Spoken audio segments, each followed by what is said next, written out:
My name is Laurie Curtis, and I'm here to share my story. We've come from some tough times, but I am here to let people know that you do have a choice. So I'm excited to share my story today.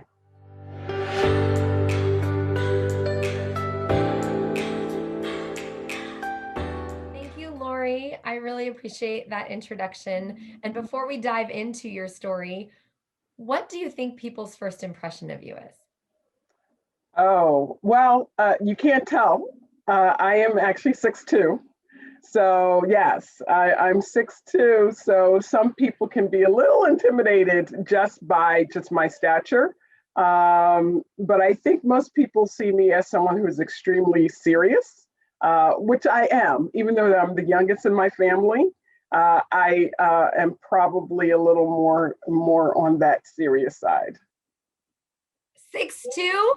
Yes, I would come 6'2". up to your waist.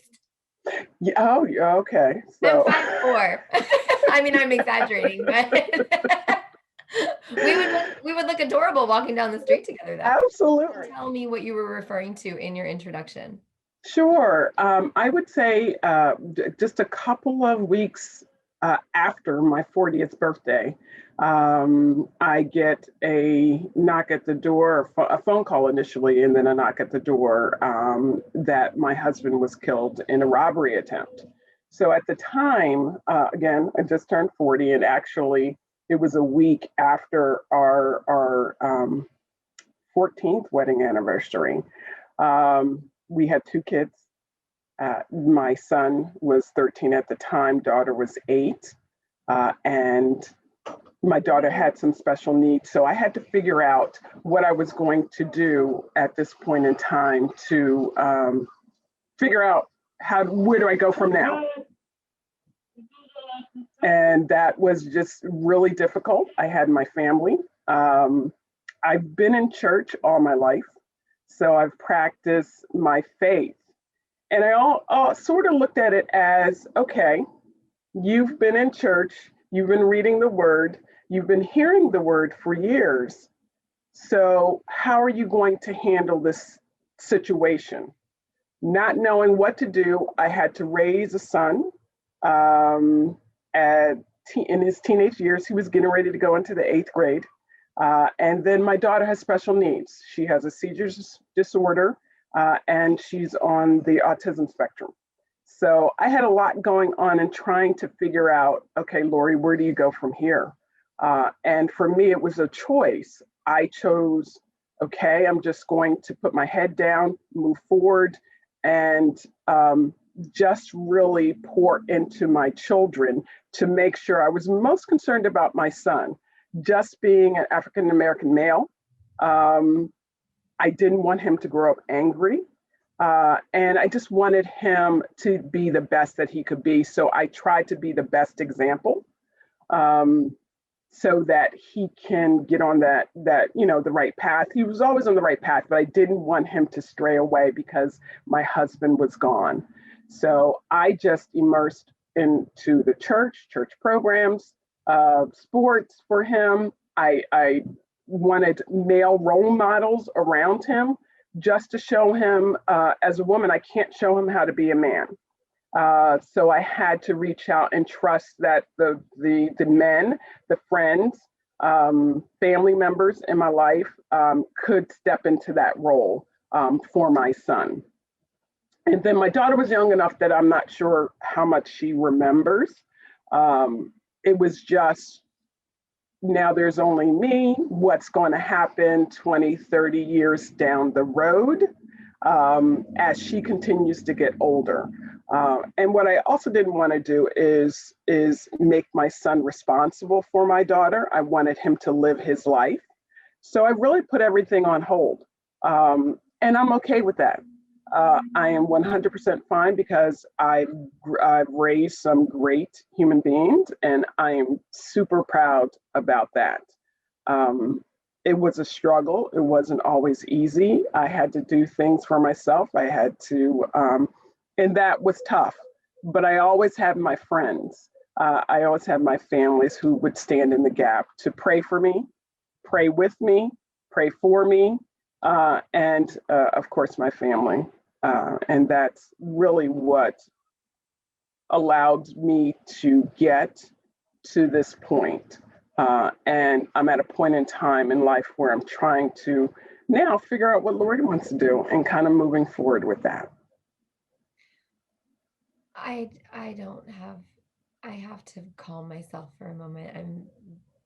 I'm a little awestruck at your story. I'm a little choked up, so I'm trying to find my words. Um, I could not imagine opening the door to that um, greeting, if you will. Um, I do want to talk about that, but I do want to touch on what you just said at the end, and it was exactly what I was going to ask you was um, you talked so much about making sure your kids were okay, and you talked very much about the support that you had for your family. Um, but what did you feel in that moment? What did your heart say? I was scared. I was afraid of the next step. There were so many things going on in my head, not only to the point what happened and figuring that piece out, why, where, who, all of that, and that even in and of itself has been a journey. We're still, in fact, in court technically for the person who allegedly um, killed him, but this is probably, he was convicted. It was then overturned. And now we have to go back to court. So I have to sit through another court procedure. And that this will be the third time, I think, that we've gone through this. First time it was a mistrial. Second time we had it and he was found guilty. And then it was overturned. So now we're back. We'll be going to court in October. But I was afraid. I mean, I was scared knowing that, trying to figure out, what do I do next? How do I raise two kids by myself? And what were a few things that you did for you during that time while supporting your kids? Because I can imagine that you have to feel exhausted, but how do you keep yourself whole? What are some things that I know you mentioned the church and you mentioned Mhm. your friends, but were there any other things that you tapped into or that you made sure that you went out and did so that you could be whole and be present for yourself as well as for your family? Sure, and that was tough. I would think the first probably 5 years or so, I didn't do much of anything. I didn't want to, when you go through a parent's death, then my fear becomes, I have to be very careful because nothing can happen to me. But there were little things that I would do: go girls' trips with friends, dinner with friends. Exercise is is a part of my life. Probably not as much as I would like, but it is absolutely right now, but absolutely something that makes me feel better. Just exerting that physical, also being creative. I enjoy my flowers. I'm excited about the upcoming spring. I'm going to go to one of the big box stores and get my flowers and plant. So those are some of the things that allow me to escape, if you will, just kind of almost like putting myself in timeout to take care of Laurie. But absolutely, church was a big part of that. I went through a discipleship program during that time. Do you mind if I ask, where was your husband at the time? Was he did you guys own a business? Was he? Great question. He was out with some friends one evening. He was getting in his car and coming home, getting ready to come home. And someone jumped. At the time, we had Ford Explorer, Ford Expedition, and the person, it was where he parked was not well lit, and the person just jumped into the back of his car. Wow. And yeah, and my husband was ex-military, so he kind of um, tried to, I think, apprehend the guy, and the guy shot. Yeah. I'm so sorry for your loss. I'm sorry for your family's vacancy in your home, but it sounds like you have quite a handle on it. And it just goes to show that we should tell everyone that we love every day that we love them. Absolutely. That we just need to focus on what's really most important and get away from the negativity and all the drama that's out there. I agree. I 100% agree. I feel like last year was a big quote unquote check as to what's really important for us. So I want to ask you just for a brief moment about your daughter. You said that she is on the spectrum, but she also requires some extra love Yeah. and attention. So if you Yes. want to talk about what you go through with that for just a moment. Sure, sure. She's requiring some extra love and attention right now. But Lauren is just amazing. She makes me smile. She makes me happy. She has the most wonderful laugh. She enjoys the water as her mother does as well. But there are some times that are challenging. Lauren is nonverbal. We do work through a PEC system as well as a picture cards. I'm not sure if you're familiar with that, as well as a sign. She is 23. Yes, she is 23 now. So we were in school. I was involved with her school. I made sure that they were taking great care of her. She's out of school now, and she does go to what it's called a day habilitation program. She presented pretty early with some issues. She had her first seizure at about a year and a half. And then, of course, you go to the pediatrician. She wasn't hitting her milestones. And then where we live, you could reach out to the county to have her evaluated. We did. So we went through early intervention. Then she went into the public school system. It was a challenge. Some of the things that I was going through at the time. And I think that being a teacher involved with educating our young people is a very demanding and stressful position. But I would reach out, I would ask questions, I would attend different sessions that they would have in the county. I ended up hiring an advocate at one point in time when she was in middle school and refused to go into the classroom. So we've been through the gambit, and then she went to her high school and they just loved her. And she made great strides within the high school. And I couldn't thank them. At the end, when she graduated, I had a party to celebrate her graduation. And I invited some of those people that were key people that really supported not only her, but supported us as a family. So she'll continue to have some challenges, but we work with them. Some days are better than others. And that's when I realized that, hey, Laurie, you can't do 5 million things. Let's just sit down, let's relax, let's see what's going on with Miss Lauren, and let's figure her out and give her that space, and we'll hug and cuddle. Or we'll go for a walk. It might be that she wants to go outside and we'll go for a walk. So what I've learned to do is not get stuck on doing one particular thing, but be free flowing, allow it to organically happen. Whatever her day might end up being, you got to be organic with it. Otherwise, I think I would be crazy. Because it's a lot. I mean, if you think about what I've dealt with and what I continue to have to deal with, you gotta make light of it. Otherwise, you're gonna be sitting in the corner sucking your thumb. So I just put myself in timeout during those times so that I can just kind of regroup and then come back at it.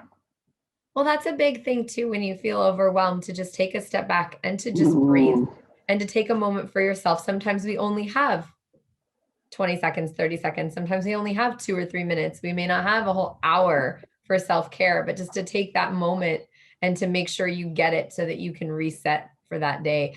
You definitely have a lot going on, and you definitely come across like you handle it like a champ. And it's impressive and beautiful. And your love for your family and your love for your husband and your love for yourself have really come through in this conversation. Um, what is something that would surprise people to know about you? Oh gosh. People would be surprised to know that I am really at heart, at nature, shy. I'm not one that is necessarily really outgoing, which is, and I think that that surprises some people. I've always been one to say something when it's needed. I'm not one just to be talking, to be talking. I think of myself as a great listener, and then I will throw in my 2 cents from there. I think just people overall think that they wouldn't necessarily think that I'm really shy because I do have a tendency to speak up, but by nature I'm pretty shy. I love that. I think it's fun to hear how everyone talks about their personality in front of others, but then what really they feel about themselves. Um, I hear this a lot. I'm the same. I love being, in front of people, but then people get surprised when I take a personality assessment and it tells them I'm an introvert. Absolutely, absolutely. Yeah. But I think that has helped me, to be honest with you, just in my ability to deal with all that I have to deal with. It allows me to really center myself, ground myself by going internally. That true Cancerian that I am allows me to go into my little shell and figure it out. And then once I have that moment to figure it out, I'm ready to go. I And love that. then we move forward. I love that. I absolutely love it. Um, Before I ask you our closing out question of this conversation, this has been a really wonderful time I've gotten to spend getting to know you and your family and your story. And I thank you for sharing it with me and allowing me to share it with others on this platform. But you speak about all of that you've been through, and you talk about all of this with such great strength and such passion. Can you think of anything from your childhood, the way you were raised, growing up, that you can really kind of like put a pin in and be like, this is where I get this strength from, or this is the pivotal point for me where I decided how I needed to be moving forward? I think I lived my life with faith. So my mother, I recall, were actually originally born in New York, and my mother would take us to church, and we would sit on the pew. I always had an affinity for church. Just going just the whole atmosphere, particularly the music, and of course the preach word. But I would say that my faith is what has truly sustained me. It grounds me. It allows me, as I said, when I need those times to go back inward, to reflect, to get strength. I go in and I trust that whatever's going to happen, whatever I'm going to face today, whether good, whether bad, everything that I deal with will work out for my good. So I don't know how it's going to happen. And I tell my friends all the time, I don't know how this is going to happen, but it's going to work out. I just don't know how, but it'll work out. And it really does. And I'm not saying that to be cliche, or I'm not saying that to be fake. But for me, that's what has gotten me through. Because if you look back over what I've had to go through, and I think this time in my life, I'm going back and kind of reflecting now that my son is doing his own thing at 28, and my daughter is in her program now. I'm kind of taking the opportunity to sit back, reflect on the last 15 years, and every issue that has come through, I've always focused, fall back on my faith, knowing that whatever I face, it will all work out for my good.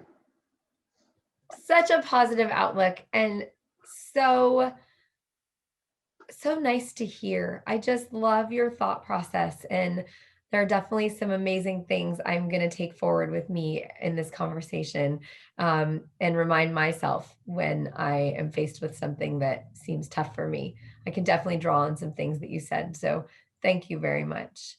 Um, You're so welcome. as we close out this conversation, I'll ask you one final thing.